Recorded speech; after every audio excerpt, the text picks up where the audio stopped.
मैं आज महाशिवरात्रि के शुभ अवसर पर बच्चों को लाभ हेतु मैं हिंदी व्याकरण को पाठित करने जा रहा हूँ। और सबसे पहले मैं वर्ण से प्रारंभ कर रहा हूँ। वर्ण जिसे अक्षर या अर्ण के नाम से भी जाना जाता है, वस्तुतः में जो वर्ण है ये हिंदी जगत का नहीं देन है, ये संस्कृत जगत का देन है। यह वर्णों की उत्पत्ति जो है भगवान महादेव के 14 बार डमरू को बजाने से इसकी उत्पत्ति हुई, जो कि लिखे होंगे और 6 वरट लड़यमगणनम झवई घड़दस जब गड़दस खप छटता छटतव कपया सससर हल, यही ये 14 सूत्र हैं। अब हिंदी जगत में वर्ण किसे कहते हैं? तो वर्ण उन मूलक ध्वनियों को कहते हैं। वर्ण उन मूलक ध्वनियों को कहते हैं कि जिनके खंड या टुकड़े न हो सकें, उसे वर्ण कहते हैं। यदि अगर मिट्टी नहीं रहेगा तो घड़ा नहीं बनेगा, उसी तरह से वर्ण जब नहीं रहेगा तो शब्द नहीं बनेगा, और शब्द जब नहीं बनेगा तो वाक्य कैसे बनेगा? तो ये वर्ण की परिभाषा पुनः मैं बोल रहा हूं। वर्ण उन मूलक ध्वनियों को कहते हैं कि जिनके कोई खंड या टुकड़े जो हैं न हो। वर्ण उन मूलक ध्वनियों को कहते हैं,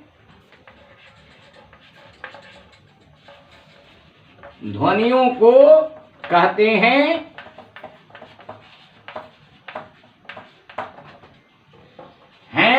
जिनके खंड या टुकड़े नहीं हों, उन्हें वर्ण कहते हैं। यह वर्ण जो है 2 प्रकार के होते हैं। पहला है स्वर वर्ण और दूसरा है व्यंजन वर्ण। स्वर वर्ण की परिभाषा है कि जिसका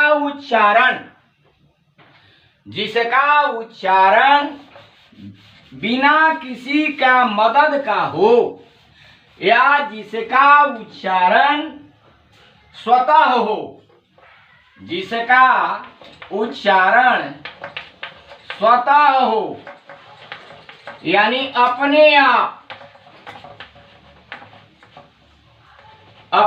आप हो, उसे वर्ण कहते हैं, उसे स्वर वर्ण कहते हैं। यह स्वर वर्ण, ये जो स्वर वर्ण है, स्वर वर्ण अ से लेकर अह तक हैं, जिसमें इन स्वर वर्णों में भी प्रकार हैं। ह्रस्व स्वर अ, ई और उ है। दीर्घ स्वर आ, दीर्घ ई, दीर्घ उ, ए, ऐ, ओ और औ है, या दीर्घ स्वर है।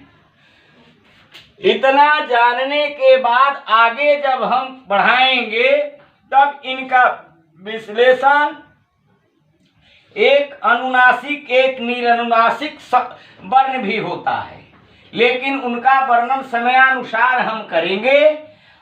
ह्रस्व स्वर की परिभाषा है कि जिसका उच्चारण एक मात्रा से हो, या अपने शब्दों में यदि अगर हम कहें बच्चों कि जिसका उच्चारण बहुत जल्द से जल्द कर दिया जाए वह ह्रस्व स्वर के नाम से जाना जाता है।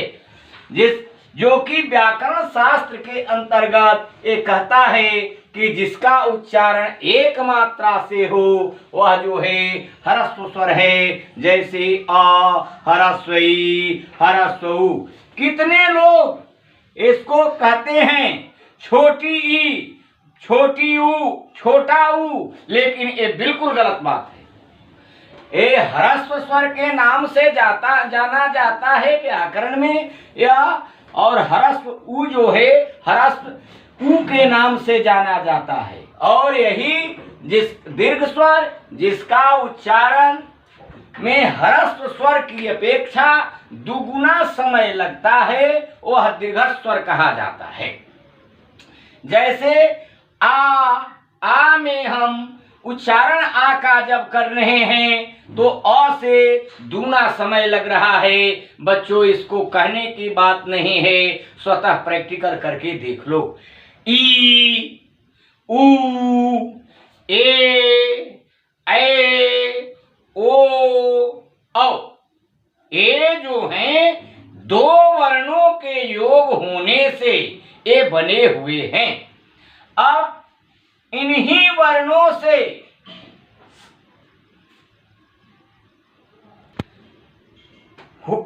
वर्णों से उत्पत्ति हुआ है। अब बच्चों, व्यंजन वर्ण किसको कहते हैं? तो क से लेकर के हा तक के वर्णों को व्यंजन वर्ण के नाम से व्याकरण शास्त्र में जाना जाता है। अब व्यंजन वर्ण की परिभाषा, व्यंजन वर्ण जिसका उच्चारण स्वर वर्ण की सहायता से होता है,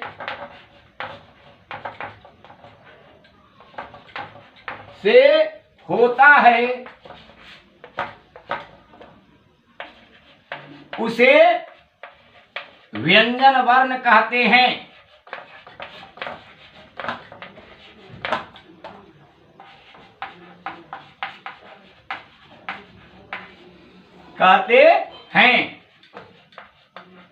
जैसे क से ह तक, जैसे हम कह रहे हैं क, तो क के अंतर्गत स्वर छिपा हुआ है, क में भी आ रहा है अ, ख, ग, घ, च, ट, त, प, म इत्यादि। यह जो है बिना स्वर का एक काम नहीं करेगा व्यंजन। और यदि अगर स्वर जो है पूरा तभी होगा जबकि उसमें व्यंजन युक्त होगा, और नहीं तो व्यंजन से यदि अगर हम स्वर को निकाल लें तो क्या हो जाएगा? ये स्वर जब निकल जाएगा तो इसका रूप मात्र अधूरा रह जाएगा। तो ये आज मैं तुम लोगों को बच्चों स्वर वर्ण और व्यंजन वर्ण के बारे में बताया। आगे की ओर अब जो है हम जब बढ़ेंगे तो फिर बताएंगे। थैंक यू बेटा।